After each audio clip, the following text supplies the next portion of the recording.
বিখ্যাত কি? বিখ্যাত আছে চিংড়ি মাছ। চিংড়ি মাছ আমরা সাতক্ষীরা শহরে যাওয়ার পরে কি আমাদের কি চিংড়ি মাছ খাওয়াতে পারবেন? ইনশাল্লাহ ইনশাল্লাহ পারবো। হ্যাঁ?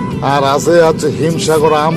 স্যার এখন তো আর আমের সময় না, কারণ আম তো এখন ছোট ছোট। আম ছোট যেহেতু এখন চলছে মাছের ঘের। সাতক্ষীরার দিকে যাচ্ছি। এই মাছ সারা বাংলাদেশে সরবরাহ হয়। আর তারপরে এখানে মিষ্টির জন্য বিখ্যাত।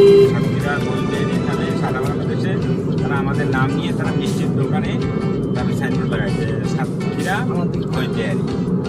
আর এই সাতক্ষীরাটা হচ্ছে 1 নম্বর হচ্ছে চিংড়ি মাছ, আর 2 নম্বর হচ্ছে আম, হিমসাগর আম।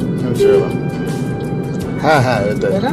জি জি। আর মিষ্টি আর মিষ্টিও আর আছে। মিষ্টিও আছে পরবর্তীতে পর্যায়ে মিষ্টি, এবং চতুর্থ আছে এখানে টালি। টালিটা বিদেশি রপ্তানি হয়, আমাদের এখানকার টালি। আপনারা দেখেন সেই রাস্তার দৃশ্য দেখেন, মনোরম পরিবেশ, মনটা ছুঁয়ে যাবে।